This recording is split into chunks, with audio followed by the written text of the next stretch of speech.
With a lot of the innovations and refinements made by pornographers to serve up the higher quality media faster in higher quantities, we might not have global communication capabilities that we as students, entrepreneurs, and friends utilize. So like I said, things like 3G networks, things like broadband internet, which was actually given a really, really big push because it did allow people to get the content and everything that they were subscribing to a lot faster, in higher quality, in more efficient ways, and with greater security and privacy in their own home. So you have a lot of people who are like, I want it better, I want it faster, I want it now, who are subscribing to broadband as a result of these sorts of appetites, and now broadband is like the biggest thing. With the more demand for it, it becomes cheaper, it gets easier for us to use, and as a result, global communication is, you know, we're getting closer and closer to it. Like we said, even YouTube was largely utilized for streaming porn before it was popularized. Now any one of us can, you know, post any number of videos. This lecture is actually being recorded so graciously, and thank you very much, Mr. Eric Hutt. Anybody who couldn't make it today will be able to view this on YouTube later on, but YouTube might not have actually reached the popularity to the point where Google decided to buy it out if it wasn't for streaming porn. Who knows, I don't know very much about YouTube, this is just what I've been told. But there are other streaming video sites like YouTube where this is actually the reality. So what does this all mean? Like, to put it simply,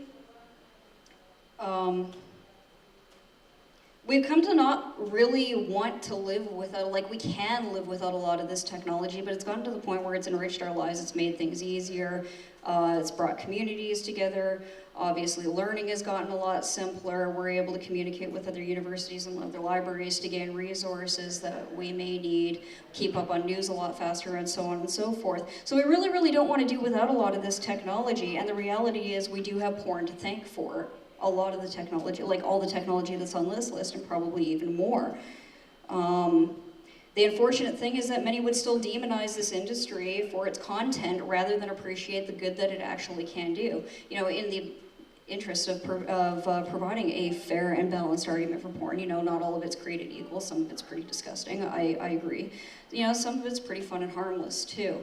But the thing is, you have to, when you sit there and you think about an industry, you actually have to look at it all-encompassing for what it actually is, not just for the content that it actually produces. That's just a byproduct that they put out.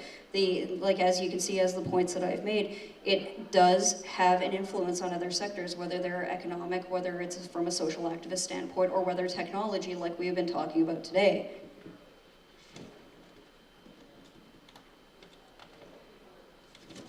Sorry about this.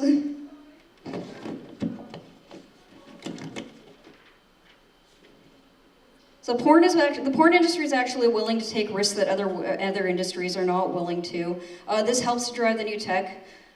Something to think about the next time you pop a Disney movie into, you know, a VCR if you have it laying around, or other home video technology that's actually kind of been birthed as a result of, in the interest of advancement.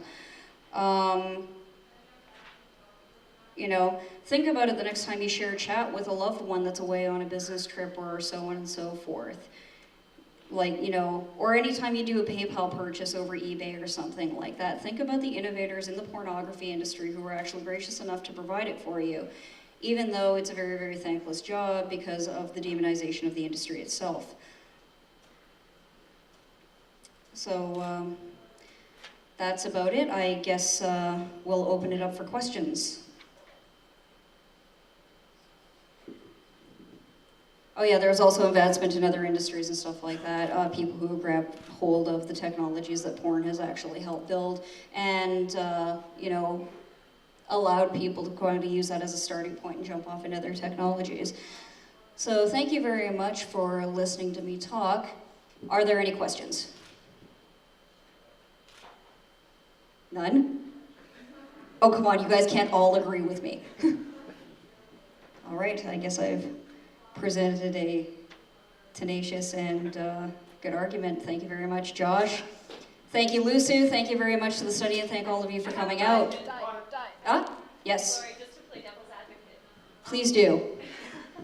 You're suggesting that the porn industry itself is really responsible for all these innovations, but aren't you sort of forgetting all the engineers, all the scientists who are behind this, really? And could they not have found another Still employed by the industry. Well, yes, but couldn't they have found another route? Don't you think that these technological advancements might have been brought about by some other industry eventually?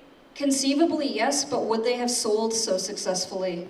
I'm actually thinking about this from like a marketing and economic standpoint as well as a technological standpoint.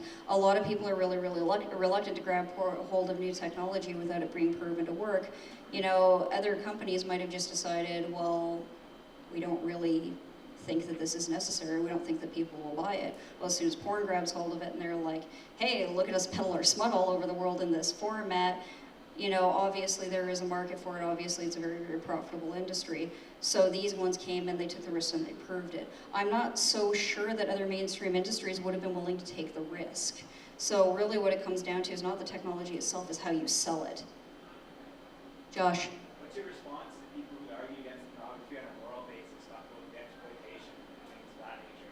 That's a completely different argument, actually. But what I say about people who argue it on a moral basis is, well, one, there's a lot of different moral arguments for it. Which one are you going for? If you're talking about the exploitation basis, well, you know, when it comes to feminism and stuff like that, which is where I assume that you're going with this one, is there is different ways of feminism.